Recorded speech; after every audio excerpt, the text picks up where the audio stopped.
Ichimoku Kinkoyo, revue de marché du 22 septembre 2020 consacrée aux actions et aux ETF. J'étais en train d'expliquer en direct, j'ai oublié d'appuyer sur le bouton enregistrement, que vous avez ce site web qui vous permet de trouver toutes les informations que vous souhaitez si vous voulez apprendre Ichimoku, puisque mes webinaires n'ont pas vocation, en tout cas ces revues de marché, à vous enseigner l'Ichimoku et que je ne partage pas de signaux, je ne donne pas de conseils en investissement, juste je vous dis ce que je vois au travers de l'Ishimoku et ça n'engage que moi.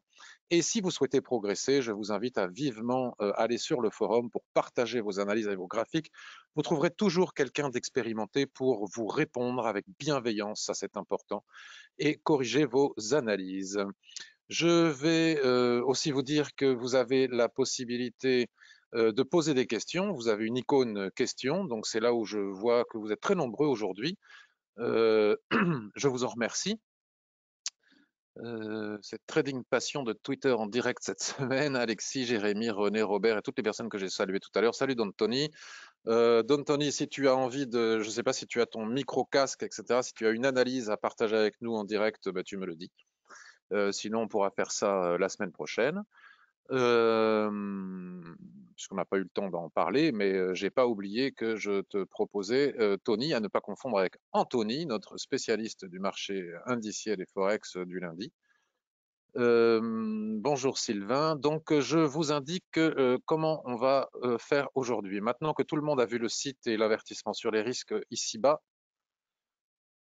nous avons constaté hier, lors de la revue de marché Forex Indice Crypto, que les indices se sont fortement repliés, violemment repliés. En même temps, c'était à prévoir. On en a déjà parlé mardi dernier.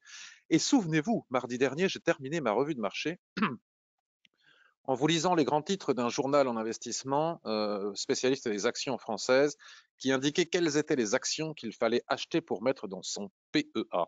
Et je vous ai dit, alors ces analyses fondamentales sont d'une aide précieuse de ces journaux, mais au niveau de l'analyse technique, on ne peut pas tenir compte de ce qu'ils racontent sans faire sa propre analyse technique soi-même dont ils ne sont pas spécialistes. Et donc, on a pris pratiquement une par une ces actions qu'ils indiquaient de mettre dans le PEA.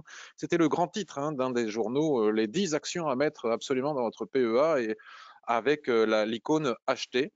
Et j'indiquais que oui, mais c'était peut-être pas le moment d'acheter vu les prix très élevés de toutes les actions dont il parlait et des indices, et que même pour de l'investissement de long terme, même si en investissement de long terme on achète aujourd'hui une action et qu'on la voit baisser de 2, 3, 4%, c'est pas dramatique, ça finira par remonter très probablement, mais enfin c'est jamais agréable, et notamment pour ceux qui ont le biais psychologique de regarder tous les jours leur PEA, c'est comme ça qu'on fait des bêtises. Et c'est exactement ce qui s'est passé, donc je ne me suis pas trompé.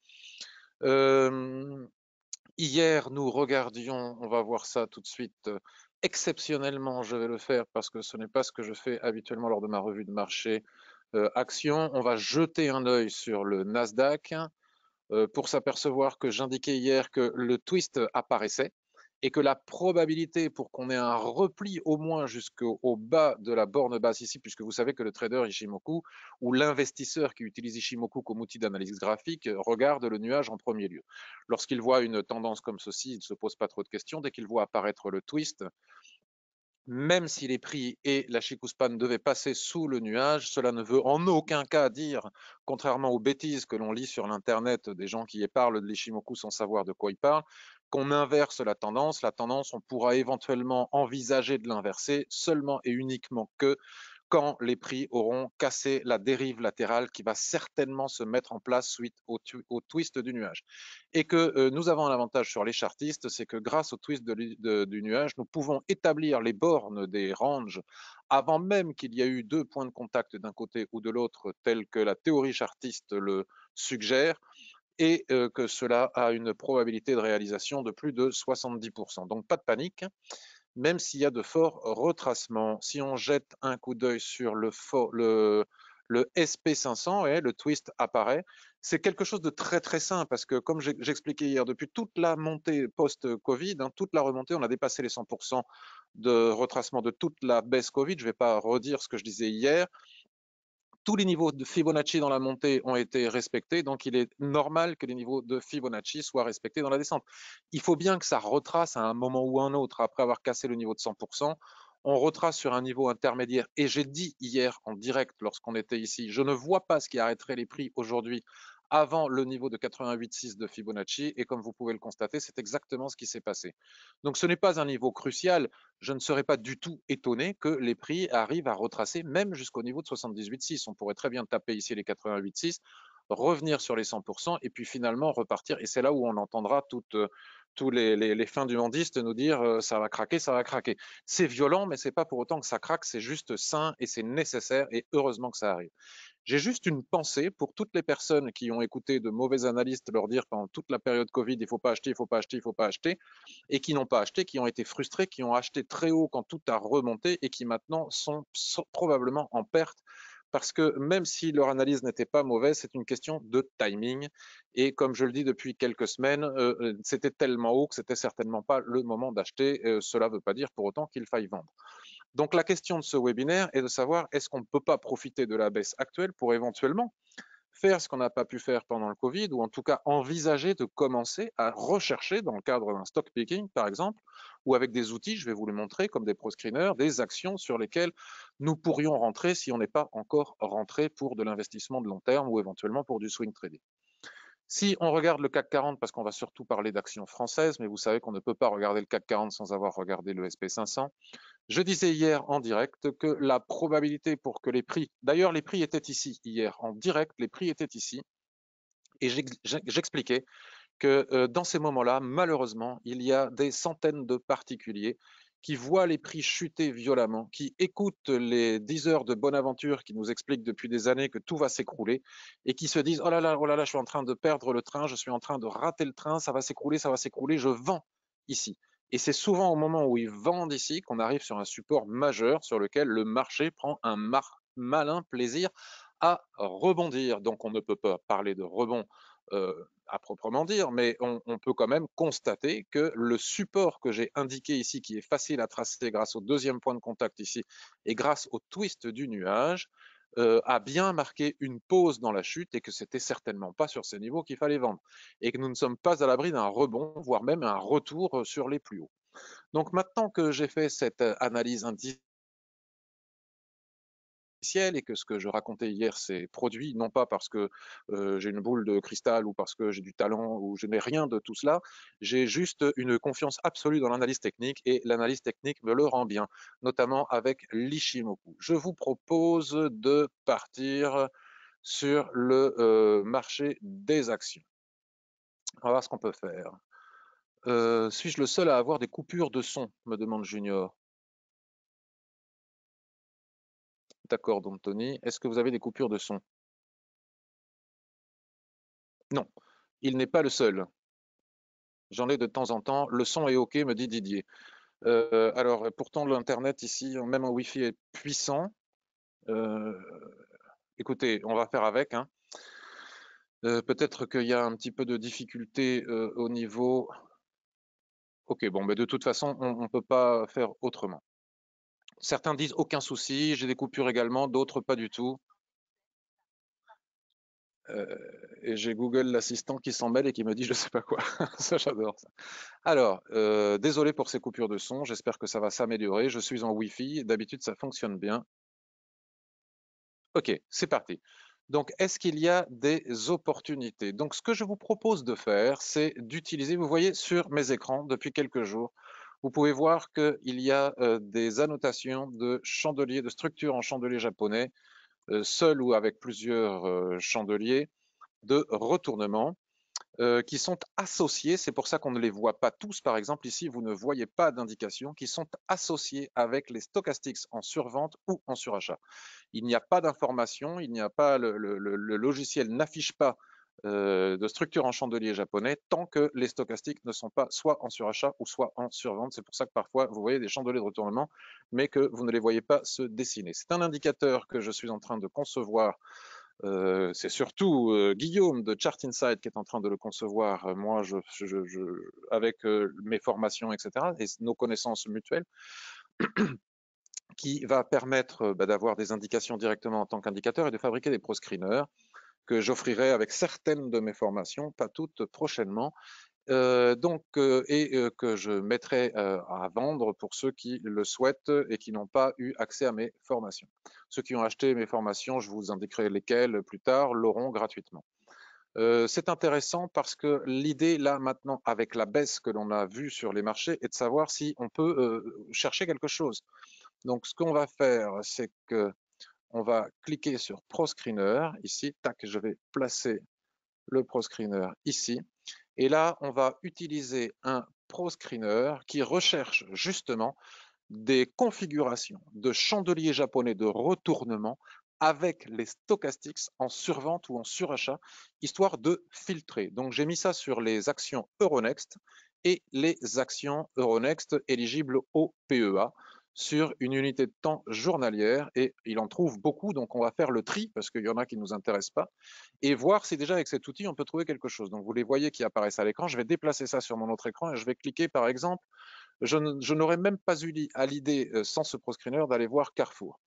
Donc je tape sur Carrefour, vous savez que Carrefour a le vent en poupe chez les analystes et je vais éliminer ce grand rectangle. Qu'est-ce que je vois? Je vois mon ProScreener qui me détecte cette configuration avec un marteau ici et les stochastics en survente. Donc quelque part, ça n'a pas un intérêt majeur qu'il y ait un chandelier de retournement et des stochastics en survente, mais souvent cela coïncide aussi avec des niveaux de support technique, soit de l'Ishimoku, soit de l'analyse technique traditionnelle.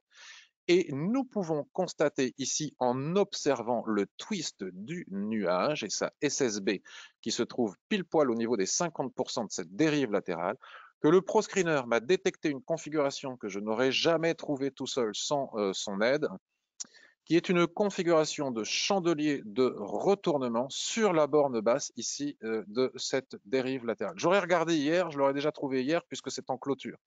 Alors, comme je le regarde aujourd'hui, c'est peut-être un peu tard puisque j'aurais vu ça hier. Il est très probable que sur Carrefour, je serai entré en position, au moins en swing trading, pour aller chercher au moins la zone d'équilibre de cette dérive latérale. Maintenant, c'est un peu trop tardif étant donné que nous avons une belle poussée matinale ici, vous voyez. Et donc, si je devais entrer maintenant pour viser la zone d'équilibre, puisque vous savez que la zone d'équilibre est une zone qui pose problème dans le cadre d'un range au niveau de la rotation, puisque vous pouvez constater aussi que c'est une zone qui a posé problème ici par le passé et qui a créé, on n'est pas loin d'une borne basse de gap ici. Donc c'est un peu tardif si je veux respecter un money management strict pour entrer en position, puisqu'il faudrait que je mette le stop sous la mèche la plus basse ici au niveau des 13 pour aller chercher les 13,96 en sachant que les prix sont à 13,65. Donc j'aurai un ratio négatif. Donc je ne peux plus rentrer. C'est bien dommage, mais voyez l'utilité de ce type de proscreener. Donc on ne va pas perdre de temps puisque ce qui nous intéresse, nous, c'est de trouver quelque chose. Argan. Alors, il me dit Argan. Alors, qu'est-ce que je vois ici? On voit qu'on est sur une dérive latérale aussi. Mais là, ça m'intéresse beaucoup moins parce que ça ne respecte pas mes critères techniques. C'est-à-dire que les chandeliers ici ne sont pas venus taper le bas de la dérive latérale et n'ont pas, malgré le marteau ou le doji, n'ont pas provoqué de ressaut. Donc ça m'intéresse pas. J'en ai plein, mais je vais pas toutes les chercher parce que je sais qu'il y en a qui m'intéressent et d'autres qui ne m'intéressent pas. NeoN, ça m'intéresse beaucoup. NeoN. Donc je l'ai dans mon portefeuille, c'est une autre histoire. Donc là, ce n'est pas une dérive latérale, puisque ce que fait l'investisseur qui utilise Ishimoku comme outil d'analyse technique, c'est regarder le nuage. Il n'y a pas de twist, il y a ralentissement de la tendance. On pourrait imaginer qu'il y aurait un twist plus tard, mais pour le moment, ce n'est pas le cas. Le nuage est tout à fait orienté à la hausse. Et d'ailleurs, regardez, j'ai même tracé une ligne de tendance chartiste. Alors, vous voyez toutes mes entrées en position avec les flèches vertes sur le titre NeoN, dont la dernière ici sur la Kijun-sen. Les prix sont revenus chercher plus bas et mon ProScreener m'indique, alors les volumes sont très faibles, que les stochastiques sont bien en survente, que j'ai bien ici un doji suivi d'un avalement. Et tout cela pourrait être considéré comme une étoile du matin à plusieurs branches. Nous avons donc un signal de retournement en chandelier japonais sur le titre NeoN. Et je constate aussi que ma Shikuspan est libre de tout obstacle. Donc, voyons voir si je peux m'intéresser à cela en traçant un canal pour voir si ça ne biseaute pas un petit peu, hein, on ne sait jamais. Voilà, on ne peut pas considérer que ça biseaute de nulle part, hein, Et nous sommes bien sur la borne basse d'un canal haussier avec une configuration de chandelier de retournement. Et si vous observez, alors, je ne donne pas de conseils en investissement, je ne partage pas de signaux. Je dis ce que je vois. Et ce que je vois en analysant tous les titres suite à la chute d'hier, c'est que parmi les secteurs qui résistent le mieux, il y a les énergies renouvelables qui ont très peu baissé et qui ont très peu souffert de la chute que l'on a pu constater hier. Et ici, nous avons une configuration qui pourrait être mise à profit pour des achats si vous considérez, selon votre propre analyse technique, en sachant que je ne donne pas de conseils, que c'est pertinent. En sachant que nous sommes sur des titres, malgré tout, qui sont tout de même encore surachetés sur les unités de temps supérieures. C'est-à-dire que si on observe le graphique hebdomadaire, on constate que la Tenkan-sen et la Kijun-sen sont trop éloignées, elles englobent toute l'épaisseur du nuage qui est un signe de surachat, les stochastiques sont encore en surachat, et rien n'indique que les prix ne pourraient pas retracer jusqu'à la Kijun-sen ici. S'il venait à retracer sur la Kijun-sen ici, ce serait, selon moi, avec chandelier de retournement daily sur cette Kijun-sen hebdomadaire, par exemple, une superbe opportunité d'achat qui, selon moi, et ça n'engage que moi, ne faudrait pas rater. Maintenant, on ne peut pas savoir non plus si finalement les prix vont y aller chercher cette Kijun-sen. Si ça se trouve, ils vont s'appuyer sur la borne basse du canal daily pour continuer leur progression. Donc, si on ne tient pas compte de ce surachat et qu'on n'en a pas peur et qu'on veut absolument entrer sur un titre d'énergie renouvelable, pour un investissement de très long terme, on peut supporter la baisse jusqu'à la Kijun-sen weekly, même si ça ne, puisqu'on investit sur des années, et si pendant quelques semaines ça vient chercher la Kijun-sen weekly et qu'on est en perte pendant quelques semaines, voire quelques mois, ça n'a pas une incidence majeure. Donc, dans ce cadre-là, je considère que nous avons peut-être ici une opportunité d'achat. Alors, qu'est-ce que notre LDC? LDC, on en parle souvent. Alors, LDC, je crois que c'est un entrepôt, c'est ça, non? Pour commerce, e-commerce, je ne sais plus ce que c'est, LDC. Alors, il détecte aussi des chandeliers de retournement ici en daily ou un marteau avec des stochastiques. Bon, cela dit, ici, c'est beaucoup moins intéressant étant donné que la dérive latérale est cassée. Lorsqu'elle est cassée ne serait-ce que d'un point, on ne s'y intéresse plus. Qu'est-ce que l'on a d'autre? Alors j'en ai peut-être raté d'autres. Hein. Neoen, parmi celles qui est Unibail Rodenco, même pas la peine de regarder. Holland Colors, je ne sais pas ce que c'est. TF1, ah non, TTF. Holland Colors, bon voilà. C'est déjà pas mal. Jérémy, il faut me les demander la veille, tes demandes d'analyse, mais on regardera Carbios après si tu veux. Donc, alors, les proscreeners, qu'est-ce qu'on a détecté? Donc là, on vient de voir deux opportunités, Carrefour et Neoen. Donc, c'est pas rien d'avoir déjà deux opportunités. Voyons voir s'il y a d'autres opportunités, en partant de l'hypothèse qu'on ne va pas dégringoler davantage. Donc, il faut bien attendre que les signaux se déclenchent clairement. Donc, je vais remettre l'écran ici. Et on va chercher maintenant les replis sur la Kijun-sen avec des chandeliers de retournement. Voir si on ne trouve pas, on a vu des choses en orange. On va lui laisser faire son travail de recherche. Bon, il y en a d'autres. Hein. Somfy, intéressant Somfy. Alors, on va aller regarder ça. Hop, je bascule. Somfy, les automatismes. Alors, regardez, c'est tout à fait intéressant. Là, nous avons une configuration haussière parfaite. Nous avons un titre qui est un titre qui, selon moi, a beaucoup d'avenir, qui est très apprécié des analystes d'un point de vue fondamental, et qui, comme Neoen, alors là, sur sa Kijun-sen, vient de dessiner deux marteaux consécutifs. Donc la question est, peut-on envisager ici d'acheter le titre Somfy avec ce repli en tendance sur la Kijun-sen? Donc la réponse est la même que pour Neoen. Oui, si c'est pour du très long terme et qu'on n'a pas peur du surachat en hebdomadaire. Mais là, le surachat en hebdomadaire est vraiment, vraiment, vraiment extrême, même beaucoup plus fort que sur Neoen. Donc moi, personnellement, j'attendrai. Donc là, on ne peut pas profiter de la baisse actuelle pour acheter Somfy, c'est un petit peu prématuré. Nous avons Alphen, vous connaissez tous Alphen, vous savez que j'apprécie beaucoup Alphen, que j'aimerais l'avoir dans mon portefeuille, mais qu'on ne peut pas tout avoir dans son portefeuille. Et là, c'est pareil, le ProScreener détecte une configuration en chandelier japonais de retournement sur la Kijun-sen, qui n'est rien d'autre que le niveau de 50% de toute cette baisse, de toute cette hausse. Donc, c'est pas inintéressant, le tout formant un drapeau chartiste haussier d'ailleurs. Si vous êtes chartiste, nous avons ici un joli fanion avec le mât, et vous voyez d'ailleurs, il y a un gap au-dessus de ce fanion. Je considère, moi, que pour quelqu'un qui veut entrer sur du très long terme, en investissement de très long terme, et ça n'engage que moi, nous avons ici une possible opportunité sur un joli titre, Alphen, qui est un titre haussier depuis très longtemps. La couverture en nuage noir a probablement donné son objectif, qui était la Tenkan-sen. Donc tout ce joli monde s'appuie sur la Tenkan-sen pour repartir. Après, ici non plus, nous ne sommes pas à l'abri que finalement la Tenkan-sen casse pour aller chercher la Kijun-sen, ce qui serait un meilleur point d'entrée encore. Mais pour qui investit en très long terme sur des années, il n'y a pas à avoir peur d'un repli jusqu'à la Kijun-sen. Au-delà de la Kijun-sen, ça deviendrait problématique. Donc, comme on ne sait pas si on va y aller, c'est peut-être l'opportunité. Si ça va y aller, c'est peut-être l'opportunité d'entrer sur un titre comme Alpha. Donc nous avons d'autres pro-screeners qui peuvent trouver comme ça d'autres configurations. J'en ai vu tout à l'heure avec celui qui détecte les twists qu'a réalisé Guillaume aussi de Chart Inside, qui détecte les twists avec les configurations de chandelier de retournement et les stochastiques en survente ou en surachat. Mais on va passer notre chemin pour aller voir maintenant d'autres choses. Donc, parmi mon portefeuille, vous voyez que je montre en toute transparence, hein, nous avons Air Liquide qui pourrait être une opportunité à venir parce que nous pouvons constater sur le graphique journalier que nous ne sommes pas loin du twist. En imaginant que nous ayons eu le twist, ce serait bien de le confirmer. Nous avons un titre ici qui est un titre d'avenir. Je pense qu'il ne faut pas avoir peur du repli. C'est plutôt quelque chose d'extrêmement sain.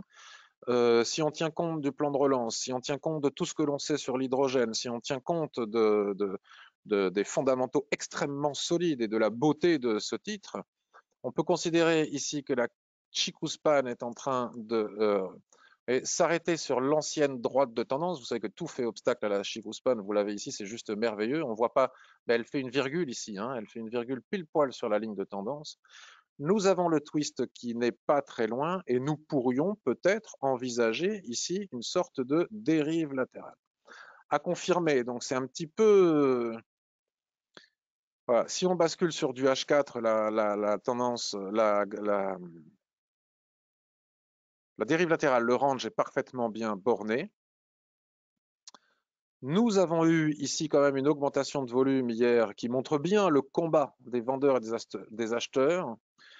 Disons que si d'ici à la fin de la semaine, cette borne basse tient, nous avons peut-être aussi une opportunité en swing trading pour aller chercher la zone d'équilibre ici, voire une rotation complète, voire pour entrer en investissement de très long terme sur Air Liquide.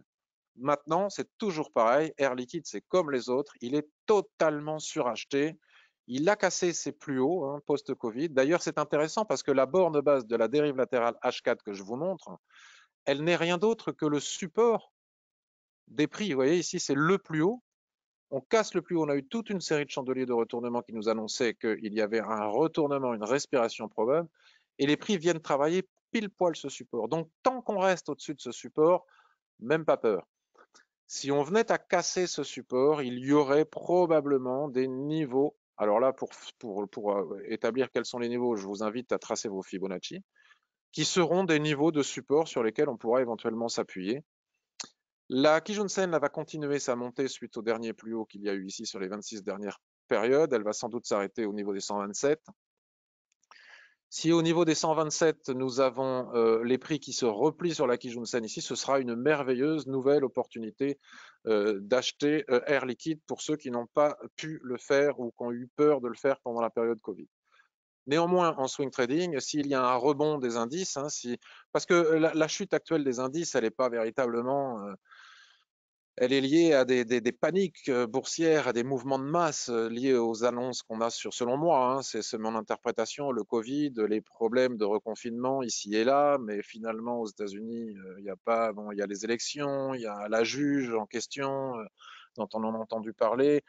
Il y a le fait que le marché veut aussi certainement signifier aux banques centrales qu'il n'a pas eu sa dose lors des dernières réunions de banque centrale. Nous avons Powell, je crois, qui parle aujourd'hui, qui va peut-être aller envoyer un petit gramme de morphine ou de je ne sais pas quoi qui pourrait satisfaire l'addiction à la planche à billets et à l'argent facile que diffusent les banques centrales. Nous avons Christine Lagarde qui est apparue hier pour faire des annonces pouvant rassurer aussi les marchés. Donc il suffirait qu'on nous indique qu'on a trouvé un médicament, je ne sais pas quoi encore, qui pourrait faire que blablabli, blablabla, pour que finalement ça reparte à la hausse. Donc peut-être que nous pourrions profiter de ces quelques opportunités dans l'hypothèse où ça reparte à la hausse, puisque je ne crois pas que la baisse que l'on vit actuellement puisse durer très longtemps, même s'il y a encore de forts niveaux de retracement devant nous. Donc attention, malgré tout, attention. Bon, Albioma, là, de toute façon, c'est ce que je vous disais, hein, s'il y a un secteur qui résiste bien, c'est vraiment celui des énergies renouvelables. Donc là, Albioma, il n'y a rien à faire, soit on est dedans, soit on n'est pas. Alstom, il y a peut-être quelque chose à faire. Regardez le twist du nuage, moi j'ai acheté ici.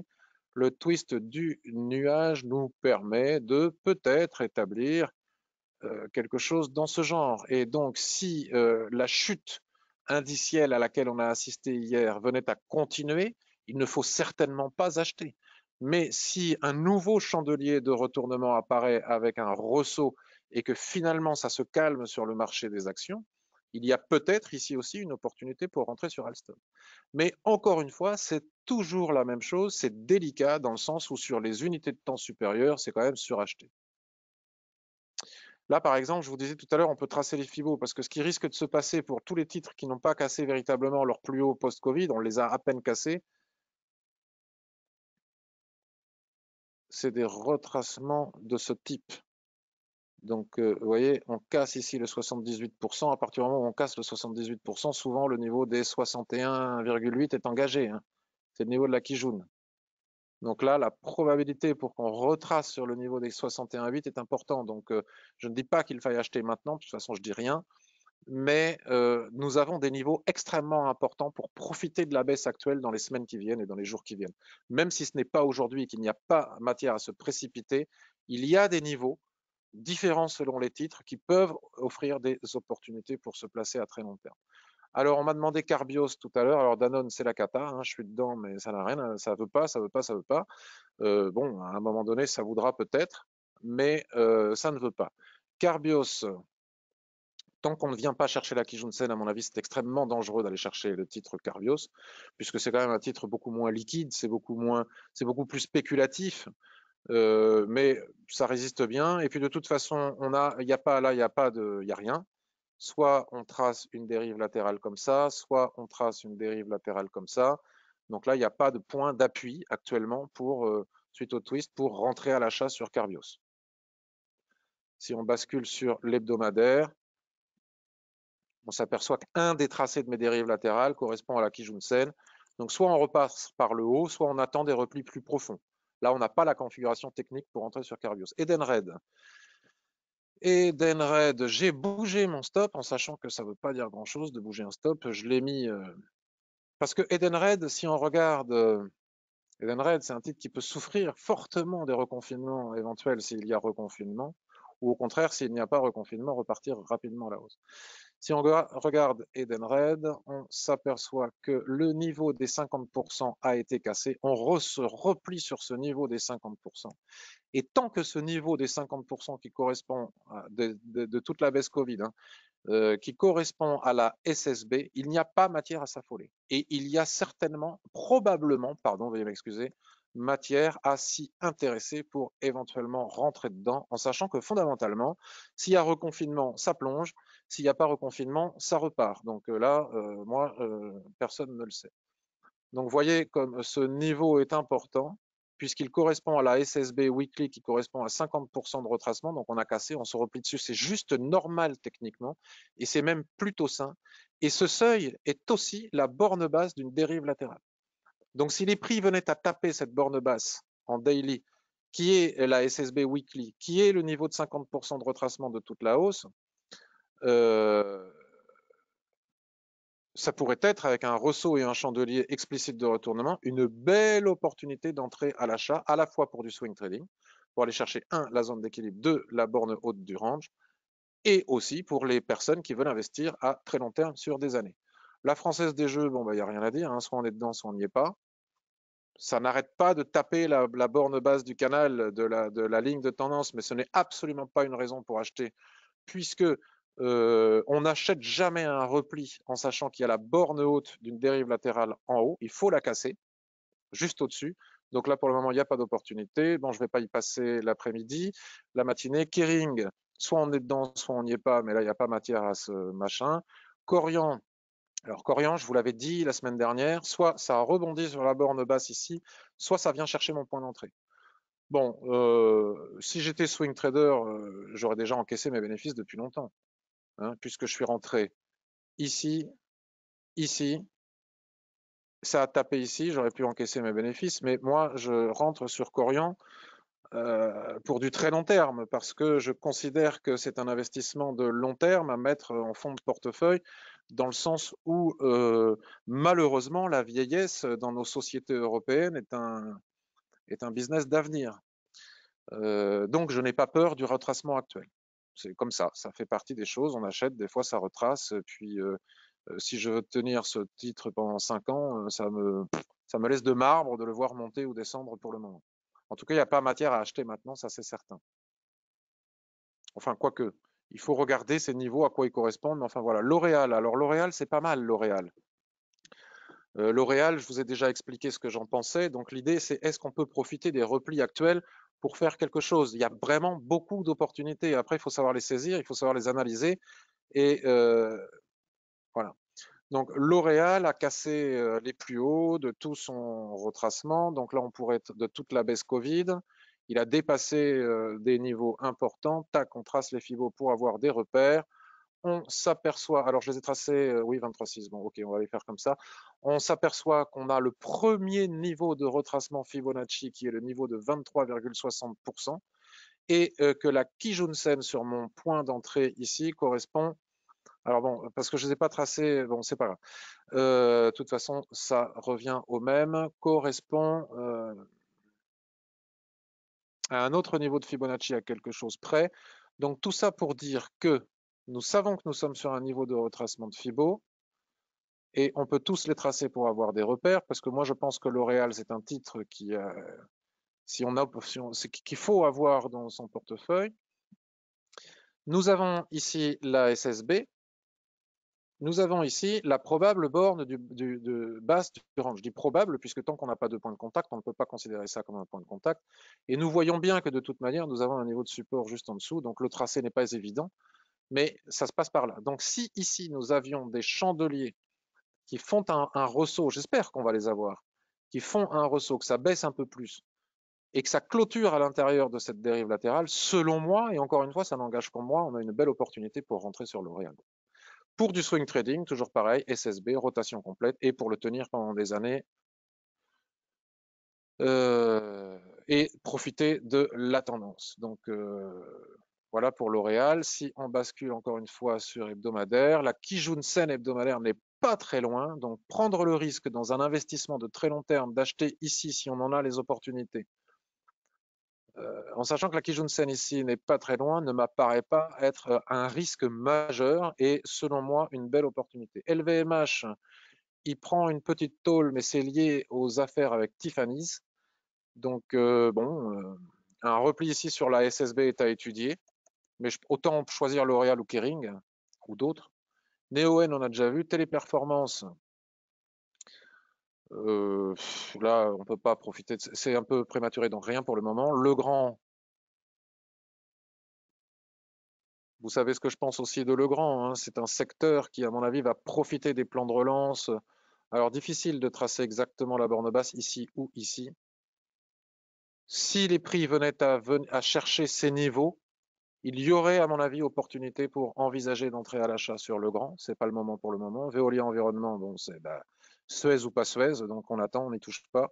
Dassault Systèmes, ça repart à la hausse. Je vous ai dit, hein, là, il y a quelques semaines, je vous ai dit ici, borne basse, borne basse de la dérive latérale ici, un peu comme je le montre tout à l'heure, opportunité d'achat. Bon, ça ne se dément pas pour le moment. Samrise, j'ai acheté la Kijun-sen ici avec, bon voilà, pour le moment il n'y a pas d'opportunité. Vivendi, tant qu'on ne tape pas la probable borne basse ici, il n'y a rien à faire. Schneider Electric, c'est pareil, tant qu'on n'atteint pas ici sous mon point d'achat les 98 voire les 96, il n'y a pas grand-chose à acheter ici et maintenant, me semble-t-il, hein. Regardons ce que ça donne en hebdomadaire, parce que je vais vite parce que j'essaie de trouver des opportunités, on en a déjà vu plein. Donc là, c'est prématuré pour acheter Schneider Electric. Total, alors ça fait partie de vos questions, ça tombe bien. Bon, je me prends ma claque sur Total, mais je l'assume parfaitement. Et je vous le montre en toute transparence comme le reste. Alors Total, c'est un achat très spéculatif de ma part parce qu'il redore son blason, il devient de plus en plus vert, c'est une belle société, des fondamentaux extraordinaires, euh, sous-valorisé par rapport à tous ses concurrents du secteur internationaux. Donc je ne vois pas pourquoi à un moment ou à un autre ça ne reviendrait pas. Sauf que là, j'ai peut-être fait une boulette parce que si on tient compte de tout ce que je vous montre sur les autres titres, j'aurais pu au moins acheter au-dessus du niveau des 50%, autrement dit de la SSB. J'ai franchement acheté trop tôt et je pense que c'est une boulette. Pas fait de boulette sur grand-chose, mais là, celle-ci, c'en est une belle. Mais comme je tiens Total pour le garder non pas un mois ou 2 mois, mais quelques années, bon, ben, c'est comme ça, j'assume. Nous avons un niveau de support ici. Mais si on devait acheter Total, à mon avis, il faudrait le faire au-delà, quoi qu'ici, regardez, ça n'a pas fonctionné. Il faut le faire au-delà du niveau des 50% de toute la baisse Covid, ou même davantage que Covid, depuis le 6 janvier. Donc, j'achèterai pas Total maintenant, un de vous me l'a demandé. Je ne pense pas que ce soit opportun vu les fondamentaux actuels. EDP Renovables, eh bien écoutez, ça stagnote, hein. Rien à dire sur EDP. Alors, qu'est-ce que je regarderai vos questions après? Il y en a pas mal de questions, je les regarderai après, je termine. Donc après, j'ai fait une liste.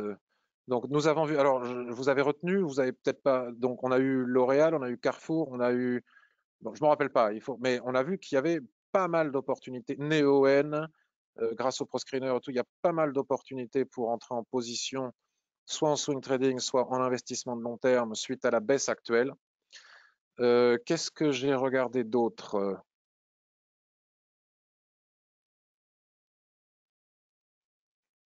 Où est-ce que j'ai mis ma liste, moi? Ah oui, ça y est, c'est là.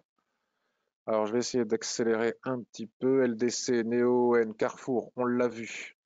Alors, McPhy Energy, est-ce qu'on a enfin quelque chose à se mettre sous la dent avec McPhy Energy? Mais toujours pas. Regardez, ça n'a pas évolué depuis mes dernières analyses. On est sur le weekly, rien n'a bougé. Selon moi, tant qu'on ne casse pas les plus hauts ici en clôture, il n'y a pas matière à acheter. Et tant qu'on ne revient pas chercher ici la Kijun-sen weekly, il n'y a rien à acheter. Donc à surveiller parce que cette opportunité pourrait arriver. Il faut être patient en matière d'investissement. Si les prix reviennent chercher la Kijun-sen ici, on pourra éventuellement s'y intéresser. On verra le moment venu. McPhy, Orange. Alors, je crois qu'une personne m'a demandé aussi une analyse Orange. Alors, Orange, l'opportunité m'apparaît comme étant belle. Alors, c'est un titre qui n'en se remet pas. Je ne sais pas pourquoi. Je n'ai pas étudié les fondamentaux, mais qui depuis novembre 2019 ne cesse de baisser. Février l'achevé avec le Covid. Et on arrive là, je vous en parle souvent comme quoi, je vous dis, il faut être patient. Ça a mis longtemps à arriver. On arrive sur un niveau majeur, le niveau des 9,06, qui est un point bas hyper important, le point bas du Covid. Alors, est-ce que ce niveau va permettre d'acheter en swing trading? Je ne dis pas qu'il faut acheter Orange en investissement de long terme. Même moi, personnellement, je ne le ferai pas. Mais est-ce qu'en swing trading, ce niveau va permettre d'envisager un achat pour aller chercher à minima la Kijun-sen ici, qui est le niveau de 50% de retracement de toute cette baisse? Telle est la question. Moi, j'aurais tendance à vouloir m'y intéresser. Regardez ici ce chandelier. Les prix n'ont pas atteint ce niveau. Nous sommes totalement survendus. Il y a de beaux volumes ici, hein, ça ne veut pas passer. Nous sommes ici en daily.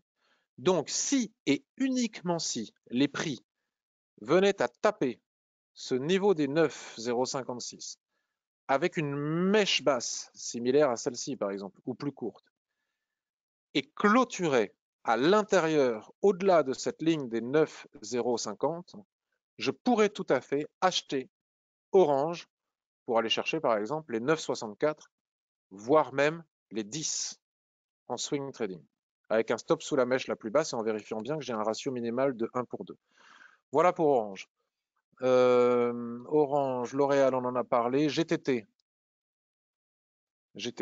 fleuron technologique français, pure player, pas de concurrence, vraiment quelque chose de tout à fait intéressant pour l'investissement de très long terme. Repli sur la Kijun dans le sens de la tendance, à vérifier sur les unités de temps supérieures si le surachat n'est pas trop important. Et si chandelier de retournement apparaît sur ce point, je pense qu'il n'est pas totalement ridicule d'envisager de faire un achat pour du très long terme et un investissement de long terme. On a un bon timing pour cela sur GTT. En swing trading, c'est moins intéressant, il y a des résistances pas loin, mais on peut aller chercher, enfin c'est intéressant quand même, on peut aller chercher le niveau des 78,6 de retracement de toute la baisse Covid, qui est le niveau des 89,65. Donc, vous voyez, il y a un max d'opportunités. Alors, comme Orange, on a Thales, mais alors Thales, moi, j'y toucherai pas, personnellement. Thales qui revient une fois de plus taquiner la borne basse de sa dérive latérale. Et regardez comme une fois de plus, le marché réagit à ce niveau de support. Mais bon, fondamentalement, Thales, c'est pas ma tasse de thé. Mais bon, il y a l'opportunité graphique, je la montre. Alphen, on l'a déjà vu. Saint-Gobain. Tout le monde nous parle de Saint-Gobain, puisque Saint-Gobain devrait profiter fortement des plans de relance. Alors, hebdomadaire. Moi, j'aime pas Saint-Gobain parce que c'est baissier. Ça ne sait que baisser. Mais bon, puisqu'il faut s'y intéresser, intéressons-nous à Saint-Gobain. Nous avons un repli là sur la Kijun-sen, mais juste au-dessus, nous avons des niveaux de résistance qui ont été atteints, donc il n'y a pas beaucoup d'espace, donc ça ne m'intéresse pas. Soitec, très important Soitec, puisque c'est un acteur majeur de la 5G qui va équiper absolument tous les téléphones du monde entier. Soitec, il faut s'y intéresser. Il faut s'y intéresser. Alors, lundi dernier ou mardi dernier, nous avions évoqué la résistance ici des 131, des 130,80, ça a été tapé. Donc, ce n'est pas le moment d'acheter. Voyons voir un graphique mensuel. Nous avons la ligne de coup du poil, du creux, pas du poil, la ligne de coup du poil, la ligne du coup du creux en poil à frire, qui n'est pas loin. Disons que si le jour où on passe les 140, si l'opportunité nous en est donnée, je ne sais pas de quelle manière, avec quel timing, dans quelle configuration, je pense qu'avoir Soitec dans son portefeuille pourrait être un atout majeur pour du très long terme, étant donné que ça va équiper tous les téléphones 5G, pas que français, hein, si jamais en France il y avait un moratoire, évidemment, partout et au-delà de la France. Acheter maintenant est extrêmement compliqué, c'est totalement suracheté. Donc soit on attend la cassure des 140, soit à minima on attend un repli sur les 115,50. Difficile d'entrer autrement actuellement sur Soitec. Mais à surveiller pour les mois, les semaines à venir pour pouvoir éventuellement le mettre. Bon, il y en a plein. Esker, les technos, il ne faut pas les oublier parce que c'est pas parce qu'il y a un repli et une prise de bénéfice sur les technos que la danse est terminée. Bien au contraire, Esker aussi, c'est un titre majeur, hyper important du développement technologique présent et à venir, qui dessine des chandeliers de retournement, là en weekly, sur ce niveau de support que j'ai tracé, qu'on va retrouver certainement en borne basse d'un range en daily. Toujours pareil, est-ce qu'il faut rentrer maintenant avec les chandeliers de retournement daily ou weekly sur ces niveaux de support en sachant que c'est suracheté, qu'il y a d'autres niveaux juste en dessous? En swing trading, c'est probablement risqué. En investissement de long terme, ça ne m'apparaît pas comme étant extrêmement risqué. Donc, on va affiner ce rectangle, puisque comme on n'a pas beaucoup de points de contact, il est difficile à tracer. Et uniquement et exclusivement parce qu'il est difficile à tracer, je mets des fibos. Tac, je place le niveau de 50% sur la SSB, et cela devrait m'aider à mieux tracer mon rectangle. Et maintenant, je peux le supprimer. Tac. Et je m'aperçois c'est pas mal comme ça, parce que ça correspond à des niveaux ici. On est bien sur la ligne de tendance. L'idéal serait tout de même, alors ça a peut-être été fait avec ce marteau, l'idéal serait peut-être qu'on vienne taper ici les 131, et si chandelier de retournement il y a sur les 131 avec un stop sous la SSB, je pense qu'on peut envisager, selon moi, et ça n'engage que moi, d'acheter Esker. Pour du swing trading, toujours pareil, hein, rotation au niveau du range, au milieu du range, rotation complète au-dessus du range, et pour de l'investissement de long terme sur des années, bien au-delà. Walix, on en a beaucoup parlé. Les journaux disaient il faut acheter Walix, il faut acheter Walix. Moi je disais oui, non mais c'est très bien, il faut acheter Walix, mais on n'a pas le timing. Donc effectivement, ça aussi c'est avec les attaques informatiques, le télétravail, les sociétés de protection informatique, on le vend en poupe et l'auront prochainement dans les années à venir. Donc nous avons ici une configuration sympatoche sur Walix. Alors on ne sait pas si c'est comme ça ou comme ça, on va mettre comme ça pour le moment. Si et uniquement si les prix viennent à taper ici la borne basse de cette dérive latérale qu'on peut d'ores et déjà anticiper grâce au twist, et toujours pareil avec chandelier de retournement ou en tout cas avec ressaut, tel que je l'enseigne dans les formations, swing trading et au-delà en investissement de très long terme. Pareil, identique pour Verimatrix, hein. La même chose. Sauf que là, on n'a pas encore eu le twist, mais on peut l'attendre, à voir si on ne peut pas tracer une ligne de tendance, etc. etc. Qu'est-ce qu'on a d'autre? Prosus, vous voyez, c'est pas ce qui manque, hein. Prosus, c'est Tencent, donc beaucoup de 30% de Tencent. Alors avec la guéguerre sino-américaine et les Américains qui font la guerre à Tencent et à d'autres, c'est risqué. C'est pour ça que j'étais sorti, moi. Souvenez-vous, je vous en avais parlé, j'avais acheté, j'étais sorti. En légère baisse, en légère perte, j'avais acheté ici, puis je m'étais dit, avec ce qui se passe entre les Américains, j'avais acheté Prosus pour le tenir des années, et puis j'ai eu peur. Mais cela dit, si les prix reviennent chercher ici les 74,10, il faut s'y intéresser. On en a déjà parlé. Et au niveau des ETF, je vous propose, et je terminerai là-dessus, j'irai ensuite à vos questions en direct et ensuite à vos questions d'analyse. Au niveau des ETF, alors j'ai les miennes ETF, mais on ne va pas les regarder. Alors, qu'est-ce que j'ai repéré? J'ai repéré le Nasdaq. Le Nasdaq n'est pas mort. Le Nasdaq, si vous regardez le futur Nasdaq, on va le regarder. Bon, c'est le micro, mais c'est pareil, les prix sont les mêmes. Le futur Nasdaq, nous sommes pas loin ici, je disais tout à l'heure, de la borne basse de cette dérive latérale qui pourrait offrir une très belle opportunité d'entrée en position. Donc on attend que le vrai Nasdaq futur vienne chercher ce niveau, éventuellement, hein. Après, il y a peut-être d'autres niveaux on est là ici sur un niveau de support, mais je ne serais pas étonné. Après, on ne sait jamais, hein, ça peut repartir sans nous, hein, c'est toute la difficulté. Je ne serais pas étonné qu'il faille respecter ce support et donc attendre ce support pour envisager de faire quoi que ce soit sur le Nasdaq. On peut aussi céder des Fibonacci pour en savoir un peu plus, voir sur quel niveau on est, probablement le niveau de 88,6 de retracement. Donc, du coup, si on veut mettre du Nasdaq dans son PEA, on a le Nasdaq, l'Ixor PEA, il y en a d'autres, hein. Il y a un Amundi aussi, je pense. Vous voyez, moi j'étais sorti à temps, rappelez-vous, j'étais rentré je ne sais plus où et je suis sorti en légère baisse parce que je sentais pour la première fois le vent tourner. Vous vous souvenez, je vous l'avais dit, et c'est transparent, hein. Je ne sais plus où est mon point d'achat, il est là mon achat. Tac, j'ai acheté ici, j'ai vendu ici, c'est pas compliqué. J'ai pris mes bénéfices, j'étais très content, j'ai fait un très beau coup. Alors, probablement là. À surveiller ce que fait le futur Nasdaq. Là, c'est difficile de tracer encore une fois la borne basse. Ah, vous voyez, je suis bon, hein. C'est bon, c'est probablement là qu'il va falloir, un petit peu comme le vrai Nasdaq, s'y intéresser. Si nous avons l'ETF là et le vrai Nasdaq qui viennent taper ces niveaux, moi, je pourrais envisager de reprendre une position sur l'ETF Nasdaq. Et puisque c'est le cas sur le Nasdaq, c'est forcément le cas sur l'US Tech. Ça, c'est le mondial, ça, c'est l'indice, l'ETF qui représente l'indice mondial des technologies. Voilà, enfin, dedans, on a tous les gros, hein. On a Microsoft, PayPal, Nvidia.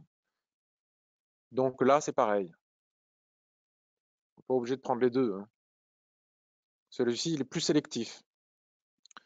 Donc un rebond, faut-il encore qu'il y arrive, un retour ici sur la borne basse de cette dérive latérale qui nous est donnée par le twist du nuage Ishimoku, offrirait une opportunité pour revenir sur ce type d'actifs sur lesquels il y a de fortes prises de bénéfices. Là, c'est pareil. J'ai acheté ici, je suis sorti à zéro parce que j'ai senti le vent tourner.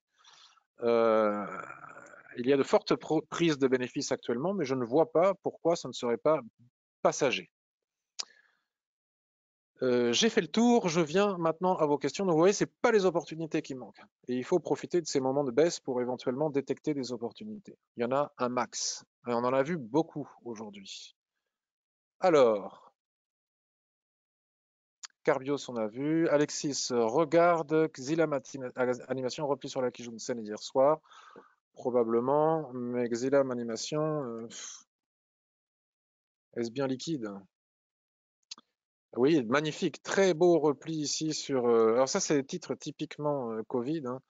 Néanmoins, on est quand même proche de résistance. Donc, on n'achète pas un repli en tendance sur la Kijun-sen lorsqu'on est juste sous une résistance. Mais c'est techniquement très beau.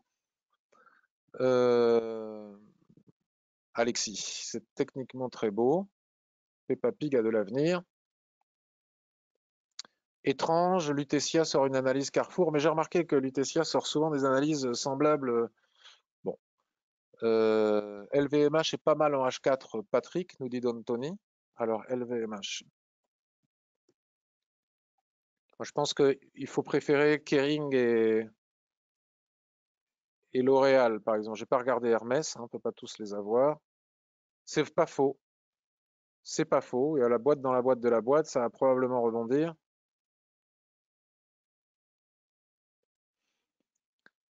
La Chicouspan arrive sur la ligne de tendance ici. On peut faire quelque chose ici. Mais attention au procès avec Tiffany's parce qu'ils ne sont pas sûrs de le gagner, hein. Un peu bancal leur plan de dire oui, le titre a baissé pendant le Covid alors que le titre de LVMH n'a pas fait mieux pendant le Covid. Donc attention. Puisqu'ils devaient acheter Tiffany's, ils ne l'achètent pas puisqu'ils veulent le racheter plus bas en disant que en accusant Tiffany's d'avoir trop baissé, de ne pas donc pas pouvoir l'acheter au prix. Et au prix, ils sont en procès, c'est un peu compliqué. Yann, pour les actions qui ont dépassé le plus haut de février et des plus hauts, on doit tracer les fibos à partir du plus haut bas mars jusqu'au plus haut d'août. Et pour les autres actions qui n'ont pas encore retracé toutes leurs pertes de mars, on continue à utiliser les fibos entre le plus haut de février et le plus haut de mars. C'est bien ça. Alors là, Yann, je ne vais pas te faire un cours sur les Fibonacci, mais je te montre mon blog. Et en cherchant bien sur ce blog, pas loin, hein, déjà ici, tac.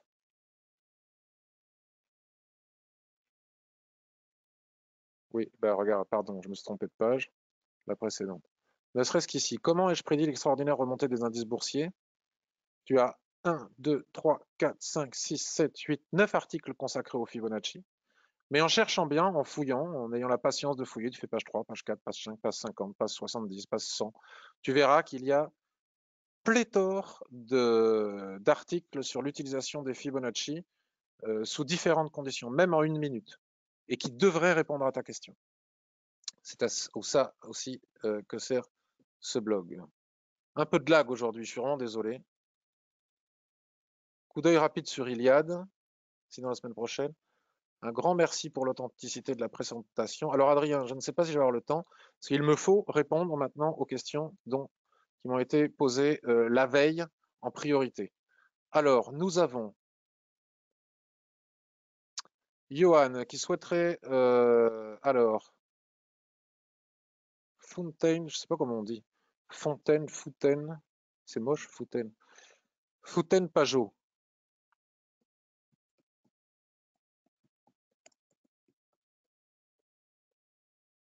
Euronext, Paris, bim. Est-ce que je suis bien sur Fontaine-Pajot là? Oui. Alors, que me dis-tu, Johan?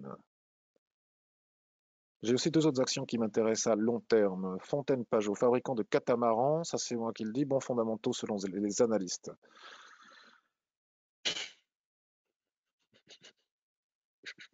Fontaine-Pajot.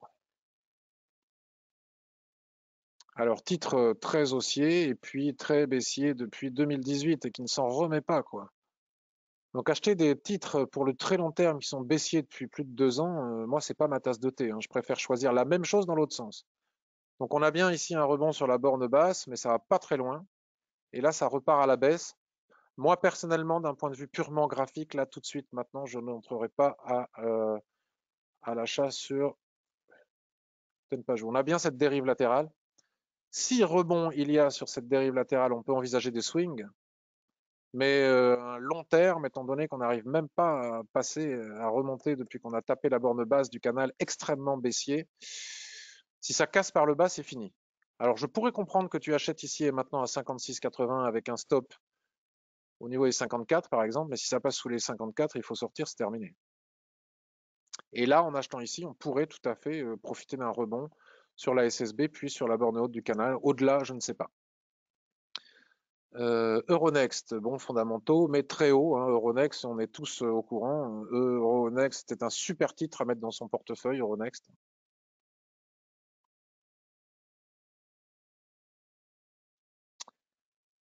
Il fallait savoir le prendre, hein, au bon moment, en février. C'était une superbe opportunité, très haussière, mais vraiment très haussier. Et moi, personnellement, je pense que ça va continuer à monter. Je pense que c'est un titre qui va continuer à offrir de belles opportunités tendancielles pour l'avenir, mais trop suracheté en ce moment avec une série de chandeliers de retournement qui n'ont pas été au-delà de la Tenkan-sen, mais tant qu'on ne repasse pas, est vraiment trop suracheté, trop important l'écart entre la Tenkan-sen et la Kijun-sen, contrairement à d'autres titres que je vous ai montrés tout à l'heure. Et puis il faut attendre aussi de voir comment se termine la possibilité de rachat ou pas de la bourse de Milan, en sachant qu'ils sont en concurrence avec la bourse allemande. La Fnac.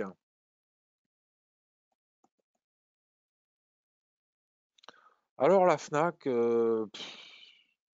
depuis le 15 janvier 2018, ça ne s'est que baissé, dans un magnifique canal baissier. C'est pas. Alors oui, les analystes, ils adorent la Fnac. Je sais pas trop pourquoi, parce qu'on rachète des machines à laver et des téléviseurs. Peut-être qu'on s'ennuyait pendant le confinement. Mais enfin, c'est un titre quand même qui survit grâce au PGE, à l'aide de l'État. Moi, c'est pas ma tasse de thé d'un point de vue fondamental. Et d'un point de vue analyse technique, là, en une semaine, franchement, tant qu'on ne passe pas au-dessus de la SSB ici, il n'y a aucune possibilité d'achat de la Fnac. Je serai à l'achat, j'encaisserai les bénéfices. Et encore qu'on achète des télés pendant le Covid, si les magasins sont fermés, bon après il y a Internet, mais. Et là, en daily, on est sur la borne haute du range. Alors qui aime vendre à découvert peut vendre à découvert, mais moi c'est pas du tout ma tasse de thé, donc je ne parle que d'achat sur les actions. Donc là, je ne vois pas matière à acheter maintenant si ça casse les 39,20. Allez, on va dire que si ça casse les 39,20, on a une résistance à 42. Après, il n'y a rien jusqu'à 40, 41. Ça peut offrir des opportunités, mais je suis pas très chaud sur la Fnac. GL Events. Alors là, Johan, moi je toucherai pas à ce genre de choses, quoi. S'il y a vraiment un truc dans lequel, à mon avis, il faut rester à l'écart, c'est tout ce qui est événementiel. C'est une catastrophe absolue. Rien n'indique que ça va rebondir.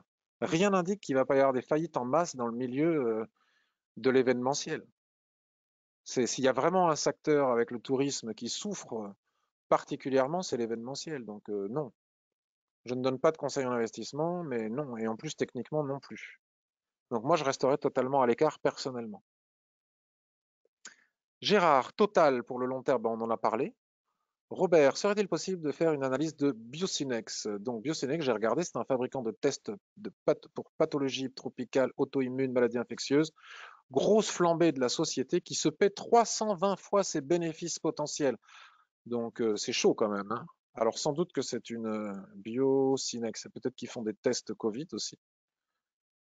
Ceci expliquerait cela. Biocinex,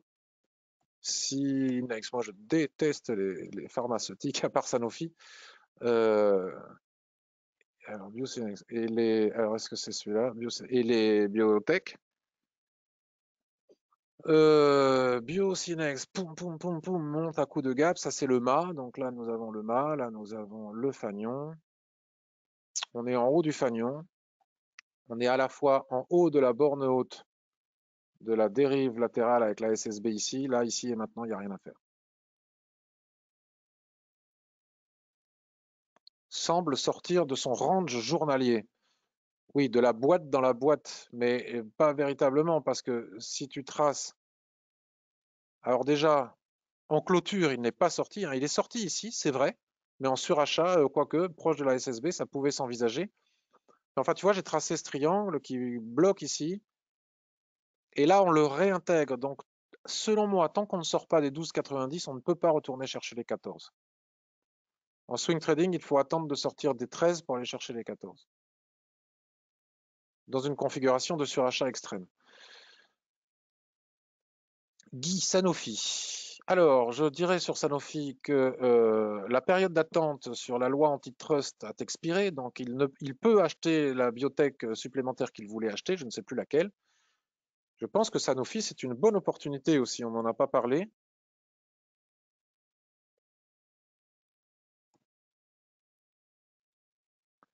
Sanofi, si on se met en hebdomadaire, canal haussier, merveilleux canal haussier, a récupéré toute la baisse Covid, a dépassé les 100% de la baisse Covid, se replie sur la borne basse de ce canal haussier avec la Kijun-sen qui remonte ici pour renforcer ce cluster de support. Et comme je le dis depuis plusieurs semaines, je pense que si les prix viennent chercher ici le niveau des 82, on a une magnifique opportunité d'achat. Avec le niveau de 50% de retracement de toute la baisse et de toute la hausse, on va dire, juste en dessous en tant que stop, par exemple, je pense qu'on a une magnifique opportunité d'achat et cela n'engage que moi pour tenir le titre pendant quelques années.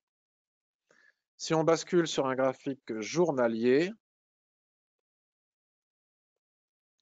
alors je crois qu'on a évoqué ça la semaine dernière, il est probable que j'ai dit que nous ayons eu mercredi, donc c'était mardi dernier, une superbe opportunité d'achat avec ce doji pour, en swing trading, aller chercher, la zone d'équilibre de la dérive latérale qui se trouve ici, ça c'est fait.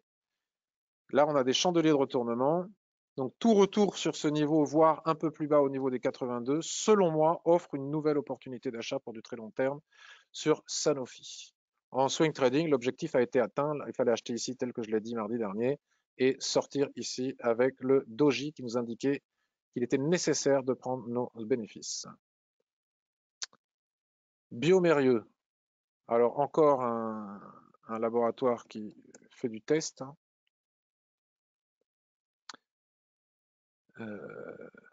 Test et diagnostic à partir de prélèvements.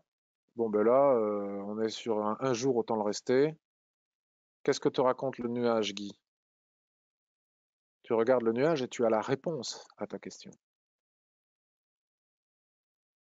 Si tu as acheté en bas ici, tu peux commencer à envisager d'encaisser des bénéfices, mais tant qu'on reste au-dessus de la SSB, tu n'as aucune raison d'encaisser tes bénéfices.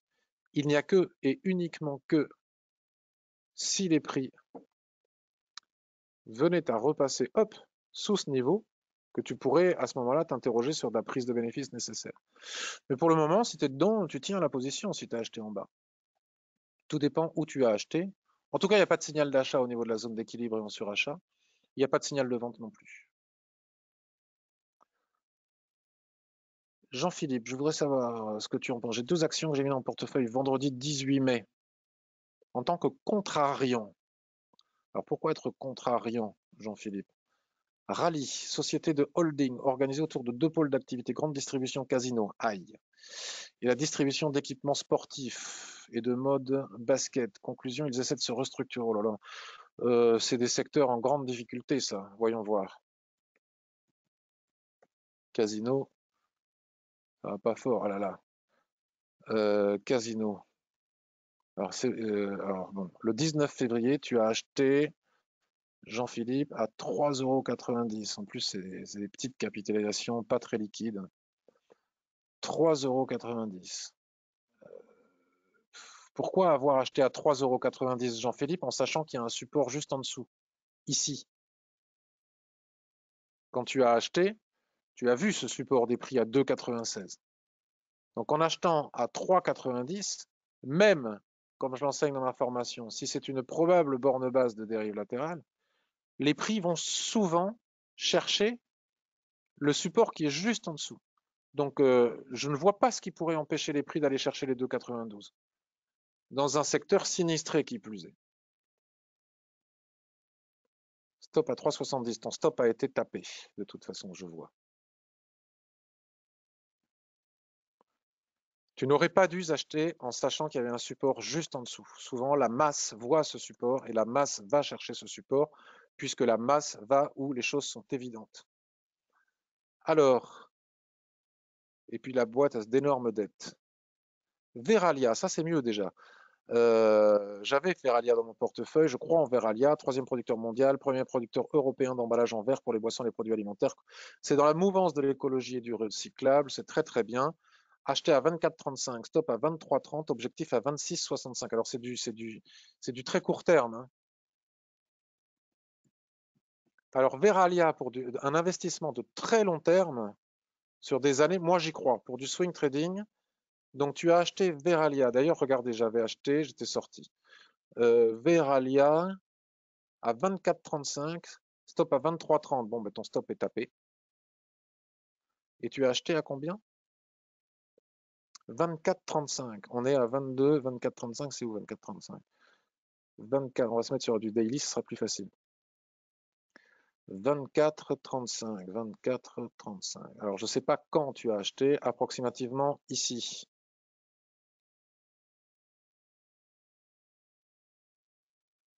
Alors, le problème, c'est que je ne sais pas quand tu as acheté. Si tu as acheté ici, il fallait sortir. D'ailleurs, c'est pas pour rien que je suis sorti ici. Regarde, je suis sorti là où tu es rentré. Et à mon avis, c'est pas un hasard.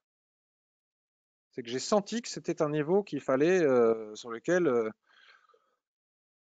mais je ne sais plus pourquoi maintenant dans le passé. Donc, je ne sais pas où tu as acheté. Si tu as acheté quelque part par là, il fallait encaisser en haut puisque tu fais du swing trading. Tu prends même 2 € juste. Mais comme je ne sais pas où tu as acheté, je ne sais pas ce qui a justifié ton achat.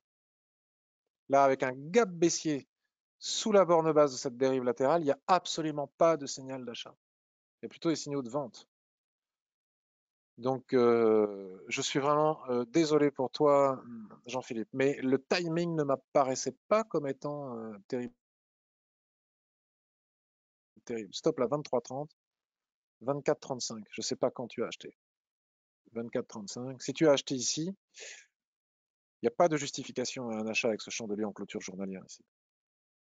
Objectif 26,65. Bah déjà, il y avait la Kijun Sen, mais 26,65. Déjà, 25,65 était suffisant comme objectif. Et le stop ne pouvait pas être placé sous les 23,25 et tu l'as placé à 23,30. Donc je comprends ton stop. Par contre, c'est le timing qui ne va pas. Eline, deux dernières analyses. Alors tu m'as envoyé de superbes graphiques, je te remercie. Ils sont très pertinents, ils sont très bien. Tu dis que tu trouves que malgré toute la spéculation autour du titre Lagardère, le range journalier demeure imperturbable à l'égard de l'Ishimoku, au regard de l'Ishimoku. Je n'ai pas eu le courage de vendre sur la borne haute du range journalier vers 18 €, mais je surveille un retour sur la borne d'équilibre, la zone d'équilibre. Est-ce que tu peux me donner ton analyse sur le titre Lagardère? Alors, pour qui vend à découvert, effectivement, tu as raison. Il y avait une très belle opportunité. Voilà le graphique que tu m'as envoyé. Ton graphique est parfait. Personnellement, à partir du moment où il y a eu ne serait-ce qu'1 € de plus haut au-dessus de la dérive latérale, moi je ne vends pas. Cela dit, avec la configuration de chandelier qui s'affiche ici, hein, avec le stochastique en surachat, je comprends que tu aies hésité à vendre à découvert ici. Bon, tu ne l'as pas fait. Et maintenant, tu attends un retour sur la zone d'équilibre, mais la zone d'équilibre, elle est probablement par là et non pas là. Vu la dégringolade, pourquoi pas? Moi, je préférerais attendre qu'on revienne sur les plus bas ici pour envisager d'acheter du Lagardère. Voilà. Mais pourquoi pas? Et Orange, on en a parlé ensemble. et je partage tout à fait ton analyse. Tu surveilles une configuration de retournement en chandelier japonais pour rentrer sur Orange à l'achat. Moi aussi, mais j'aimerais qu'il y ait un ressaut sous la borne basse weekly avant.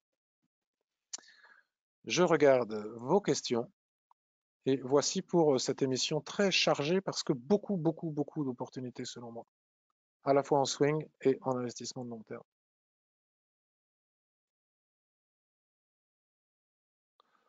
Alors, Tony nous dit, pour les actions qui ont dépassé leur plus haut de février et fait des plus hauts récents, on doit tracer les Fibos à partir du plus bas de mars. Ah non, ça c'était Yann.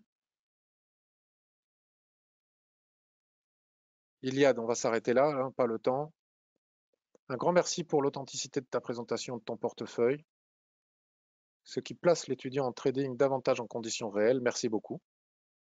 Plus de son. OK. Je suis obligé de remettre à jour le son depuis hier. Je ne sais pas si je suis le seul, mais j'espère que le problème ne persistera pas d'ici à la semaine prochaine. OK, ben je mettrai mon câble la semaine prochaine. Mère ta mort. Merci pour cette revue. Je sais qu'il faudrait poser les questions le jour d'avant, mais il vient de se passer quelque chose sur BioUV. Si tu t'intéresses, Daniel, dans le même genre que Sanofi, que penses-tu de Biomérieux? J'ai répondu à la question. Olivier, toujours au top, merci, merci beaucoup. BioUV. Alors BioUV, ils font du traitement de balastres, de déchets des balastres, des piscines, et ils ont inventé un système pour désinfecter les hôpitaux aussi du Covid, etc. Via leur système. Il se passe pas grand-chose.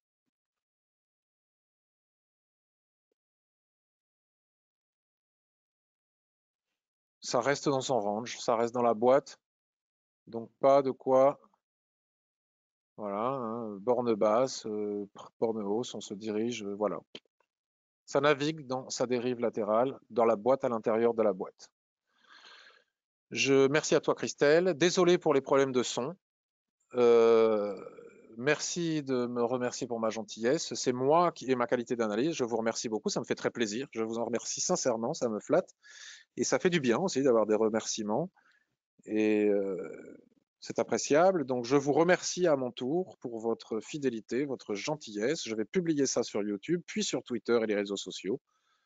Si vous pouvez avoir la gentillesse de retweeter un maximum, de mettre des pouces bleus et de partager, ben, cela permettra de mieux faire connaître mon travail et de mieux référencer mes vidéos et sur les moteurs de recherche YouTube et Google. Je vous souhaite une excellente journée et je vous dis à la semaine prochaine et à tout à l'heure et à demain et à toute la semaine sur le forum et les réseaux sociaux. Bye bye, merci à tous.